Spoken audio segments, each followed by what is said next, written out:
Magandang araw mga kababayan, kumusta po kayo? Kasama niyo po ngayon si Ka Eric sa isa na namang paglilingkod dito sa ating Balita at Talakayan with Ka Eric. Ayan, inaayos ko lang yung stand natin ha. Mga kababayan, hindi na po natin tatawagin, sabi ng ating mga supporters, na video talakayan at video analysis kasi hindi naman siya video reaction. Mas maganda daw na tawagin siyang ang ating mga episodes ay Balita at Talakayan with Ka Eric. Thank you so much, Ma'am May, sa mga nag-suggest nito, no?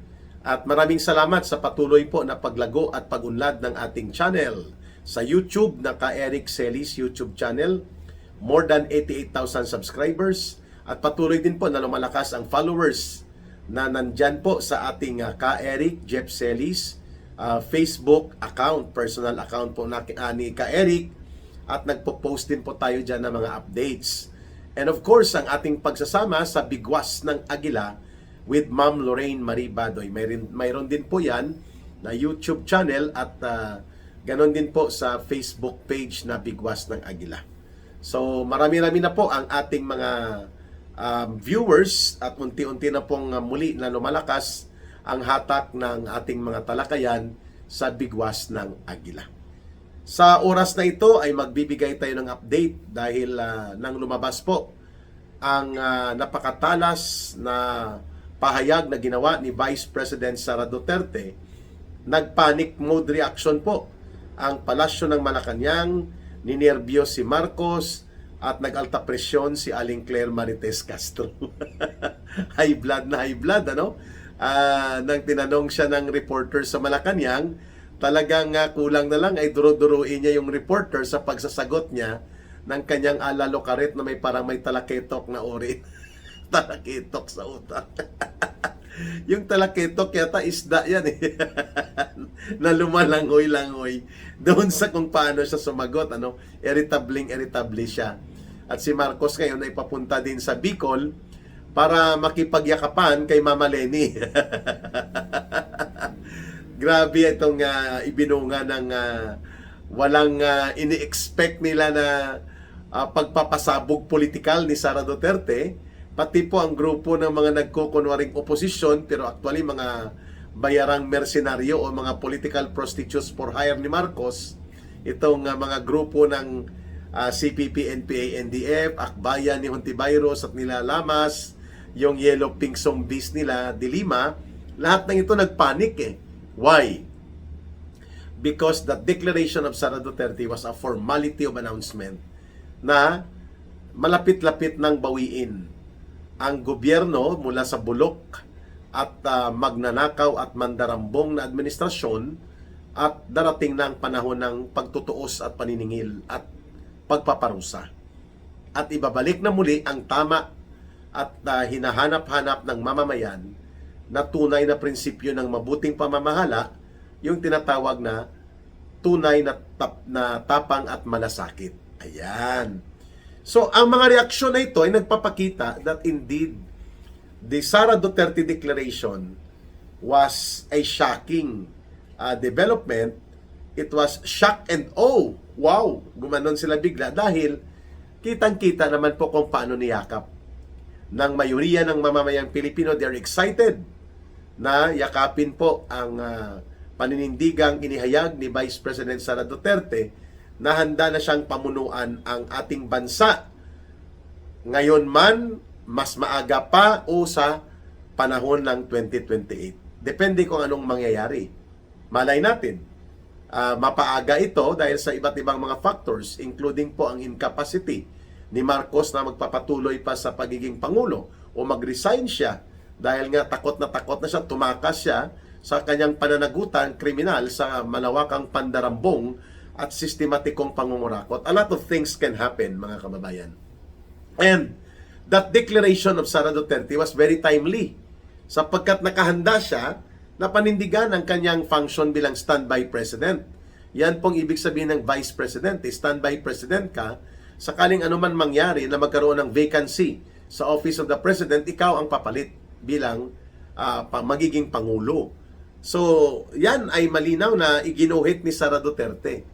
Kaya nga nagkakaroon ngayon ng parang panic reaction and nervyos si Aling Claire Marites Castro, si Larry Bobo Gadon, at si Marcos mismo nagkukumahog kung ano-ano na lang ang gagawin para lamang matabunan ang napakalaki na positibo na pag-angat ng pagtangan, pagyakap at pagtanggap ng mga mamamayan sa Sara Duterte Declaration.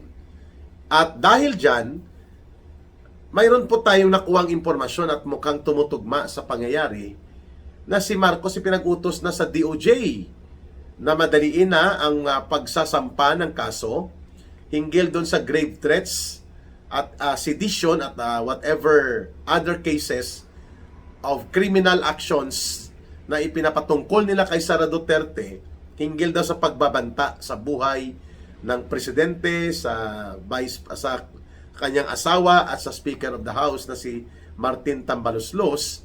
So ang DOJ, 2 days after lang ng paglabas ng Sara Duterte Declaration, naghayag ng kanilang pananaw na pwede nilang resolbahin na anytime soon matapos i-review daw ang resolution hinggil sa possibility ng pagsasampa ng kasong kriminal kay Vice President Sara Duterte. Patungkol nga doon sa pagbabanta, di umano, sa buhay ni Marcos, ni Lisa Araneta at ni Martin Tambaloslos, no?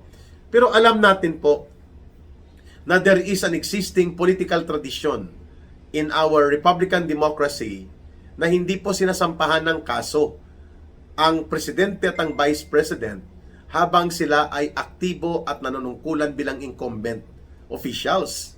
Sapagkat yan po ay para protektahan sila mula sa panghaharas, pangdidisturbo, pangbubuliglig ng mga kung ano-anong kaso na pwede gawin ng mga grupo at individual na interesadong magsabotahe sa panunungkulan ng presidente at ng vice presidente. Bagamat hindi po yan nakasaad explicitly na nandyan po sa saligang batas na ang presidente at vice president ay hindi sinasampahan ng kaso habang sila ay incumbent sa kanilang panunungkulan. Yan naman po ay tradisyon sa politika at pamamahala na ating minana at kinikilala mula sa tradisyon sa US government, sa Estados Unidos, that they do not file cases to their president and vice president until they leave office kung wala na sila sa kanilang panunungkulan. Para magtuloy-tuloy po ang termino nila nang hindi naaampat o nadidisturbo ng anumang mga panghaharas na kaso. But this time around, susubukan ni Marcos na gamitin ang Department of Justice at ang Ombudsman na mangharas at talaga namang perwisyuhin ang Vice President, and they are going to test the stretch of the limit ng batas kung pwede ba na ang impeachable official ay sasampahan mo ng separadong kaso habang nanunungkulan ito aktibo sa kanyang opisina pa, incumbent pa, at hindi ka dadaan sa impeachment complaints, doon mo siya lalatiguhin sa regular filing of complaints or criminal cases. Which is why the DOJ right now is giving us the hint. Nagbibigay sila ng ideya na bagamat impeachable official si Sara Duterte, and by tradition of political doctrine in governance, habang incumbent ang presidente at ang vice president, and because they are impeachable officials also, hindi sila sinasampahan ng kaso hanggat nananatili silang aktibo sa panunungkulan pa nila sa loob ng kanilang termino. At kinakasuhan lamang sila sa pamamagitan ng impeachment. At kung hindi man magtagumpay at sila ay makakasurvive ng impeachment, pagkatapos ng mga termino nila, kinakasuhan sila. Kagaya ng nangyari kay Gloria Macapagal Arroyo, kay Pangulong Duterte, kay Noynoy Aquino, at ngayon po ay mukhang gagawin ni Marcos at ng mga tauhan niya, ititest nila ang stretch of the limit. Hanggang saan pwede na testingin na pwede bagamat impeachable official si Sara Duterte at by tradition of political doctrine in governance na minana natin sa Estados Unidos, ay hindi sinasampahan ng kaso ang presidente at vice presidente while they are incumbent in their office. Pero ngayon, dahil sa paglantad at deklarasyon na ginawa ni Vice President Sara Duterte, lumalabas po na susubukang iunat, no? Hilain ni Marcos at nila Romualdez itong limit na ito at magpa-file ng kaso most likely. Ang nakikita natin ang DOJ o kaya nagbabluff lang upang magbigay ng pasintabing notice o warning kay Sara Duterte na sige ka, akala mo nakakalimutan namin ang mga pagbabanta mo, kakasuhan ka namin at kahit ikaw ay impeachable official, let the court decide about that. Ganon din po sa ombudsman, 2 plunder complaints ang inihain dyan po ng grupo nila ni Boy Adik na pare na si Flavi Villanueva, sina Cielo Dalapdog Magno at pati kina Trillanes, no?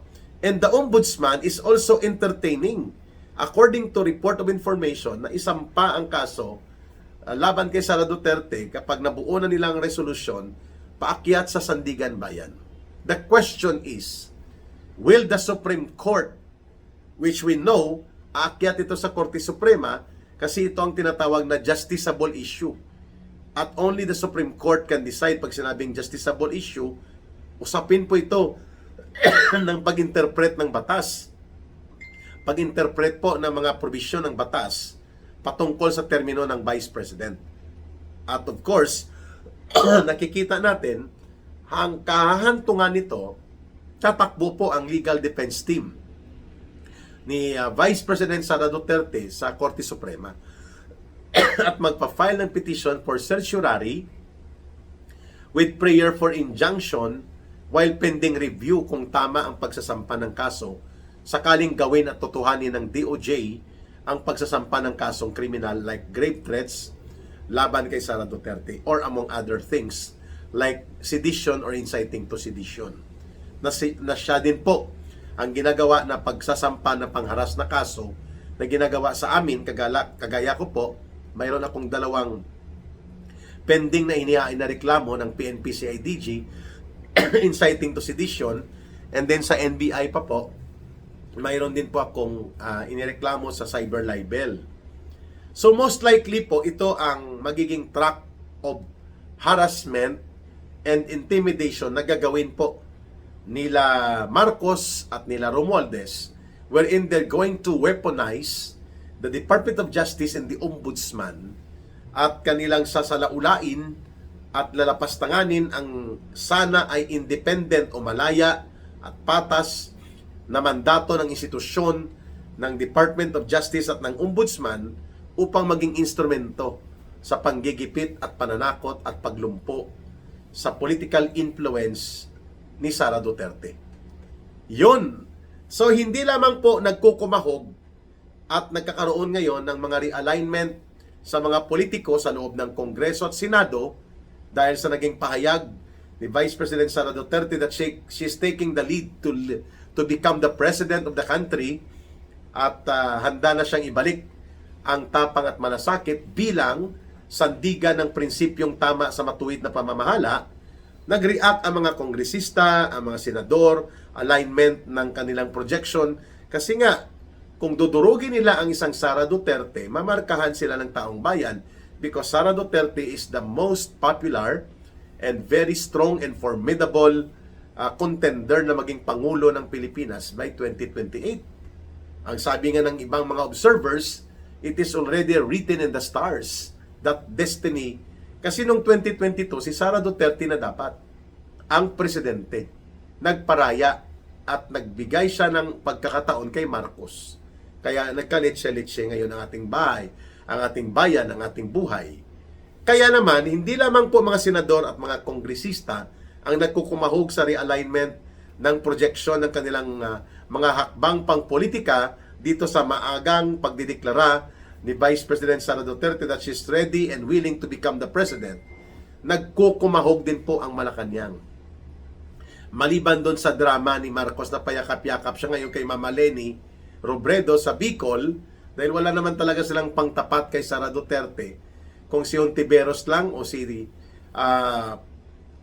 Kiko Pangilinan o si Dilima, wala po, lalo na si Romualdez, ilalampaso lang ni Sara Duterte. Kaya biglang sulpot ang taktika na yakap-yakapin at bula-bulahin at budol-budulin ni Marcos si Mama Leni.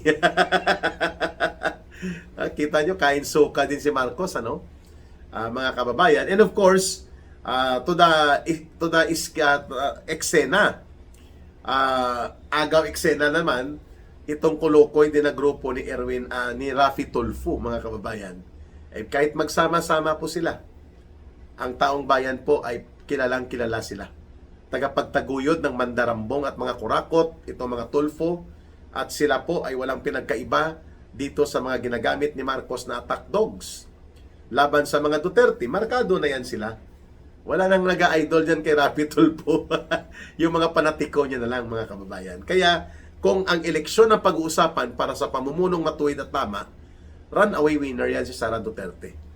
Admitted yan mismo ng grupo ng mga Dilaw at Pink, nila Hontiveros, and even ng komunistang, teroristang grupo, alam nila kung bakit kaya nila sinisira ng tulo-todo si Sara Duterte. Ngayon, to the maximum operations, itong gobyerno ni Marcos, pinagalaw na ang DOJ at mukhang kinumpasa na rin si Boying Rimulya. Birahin mo na, ilarga mo na rin dyan sa Sandigan Bayan ang kaso, na ang layunin ay para i-derail, i-discarrel, isabotahe at paralisahin o ilumpuin nila ang pagbuelo ng Sara Duterte bilang popular na leader ng political opposition movement sa Pilipinas na niyayakap ng mayoriya ng mamamayang Pilipino. They are so afraid. That's the reason na si Marcos ngayon ay nakipagsabwata na kay Mama Leni at sa grupo ng Dilaw, Pink at mga komunista. Wala pa ring epekto. Malakas pa rin po ang hatak at pagtanggap ng mga mamamayan kay Sara Duterte. In fact, consistent po na si Sara Duterte ang nananatiling pinagkakatiwalaan at pinakapopular at gusto ng mga tao na mamuno sa gobyerno in all surveys. Sa lahat po ng survey, Sara Duterte po ang pinakamataas. Lalo na nang nagdeklara na siya nung nakaraang araw na siya ay handa nang magtaya ng buwis ng buhay niya, ng kanyang lakas at talino at ng kanyang kinabukasan kasama ang mamamayan para ibangon muli ang tamang panggobyerno at siya ang magiging pangulo, bit-bit ang prinsipyo sa mabuting pamamahala na nakasandig sa doktrina at prinsipyo ng tapang at malasakit. Mas lalo pong naging popular si Sara Duterte because of that timely and very meaningful na pangyayari sa pagkakaroon ng hayagang deklarasyon that she's going to be the next president at handa niyang ibangon ang ating bansa at ang ating mamamayan. Ngayon, ang Department of Justice ay biglang hataw ng pananakot kay Sara Duterte. Kakasuhan nila, isasampa ang kaso, and of course, hindi yan magpapabaya ang mga legal team ni Vice President Sara Duterte. Iakyat yan sa Korte Suprema because that is going to be a justiciable issue, including ang pagsasampa sa Sandigan Bayan, while Sara Duterte still is the incumbent Vice President and at the same time the standby President by the constitutional mandate na mayroon siya. So, i-review ng Korte Suprema yan. Sasabihin ng Korte Suprema, teka, tingnan muna namin. Baka lumabag na naman sa batas at may pangbabaluktot sa batas. Bakit kakasuhan siya ng ordinary crime while it can be done in an impeachment proceeding? Include nyo yun upang nang sa ganon ay nasa proseso ng impeachment. Hindi po outside of impeachment dahil while incumbent ang Presidente at Vice President, so as other impeachable officials, ang pagsasampa ng kaso ay priority through the impeachment. Ayun! So, wala tayong nakikitang ibang layunin dyan ang Department of Justice at ang Ombudsman kung hindi i-weaponize o gamiting armas at instrumento sa pananakot at panggigipit ang kanilang mga opisina upang nang sa ganon ay i-testing nila kung kayang iunat ang limit of the authority ng kanilang opisina hanggang saan nila pwedeng iharas gamit ang pagfa-file ng mga kasong gawa-gawa laban kay Vice President Sara Duterte, ang DOJ at Ombudsman, kung yan ba ay papayagan ng Korte Suprema na habang incumbent ang Vice President at siya ay isang malinaw na impeachable official, sa ordinary court nila hahabulin at magpa-file ng mga common crime charges against the Vice President. Ayun! Abangan po natin sapagkat sabi nga ni Miss Corina Sanchez nang sila'y nag-uusap habang patapos ang programa nila sa telebisyon at sa social media, si Pinky Webb at si Corina Sanchez nag-uusap. Sabi ni Corina Sanchez, ang ating mga puso ay dapat kasing tatag at tibay ng ating mga legs, ng ating mga paa, sapagkat yan ang nagpapasiguro na tatayo ang ating pagkatao, ang ating buhay. Kagaya lang ng isang Sara Duterte na kahit ano ang ibato sa kanya, kaliwat kanan ang bato, matibay na naninindigan at nagdeklara pa na tatakbo bilang presidente. Ayon. So, may pabirong pitik pero nagsasabi ng totoo itong si Miss Corina Sanchez at napasang-ayon naman si Miss Pinky Webb. Sana po maging matatag palagi ang ating Vice President sapagkat she is now taking the lead as the real and central figure of the opposition when she declared that she's going to be the president ng sambayanang Pilipino at ng buong lipunan ng ating bayang Republikang Pilipinas, kasama po ang pagbangon ng isang matino at matuwid na gobyerno na tama at totoo, na mayroong tapang at malasakit. Maraming salamat sa pagsubaybay at pagsuporta ninyo. Don't forget to like and share and promote our videos dito sa ating Balita at Talakayan with Ka Eric. Regular na po yan. 2 times or 3 times a day may video kayo makikita na Balita at Talakayan. At sa gusto pong tumulong direkta para sa ating Bangon Sambayanan People's Movement, mayroon po tayong GCash line na 0916-308-7710. Uulitin po ni Ka Eric, 0916-308-7710. Rohilda Celis po ang name at yan na rin po ang ating line of support coordination. Mahalin natin ang bansang Pilipinas. Walang ibang magmamahal nito kundi tayo ring mga Pilipino. Para sa Diyos at sa Pilipinas nating mahal. May God bless everyone and may Allah will be with those who are Muslim brothers and sisters. Bye for now. Ito po si Ka Eric. Mabuhay!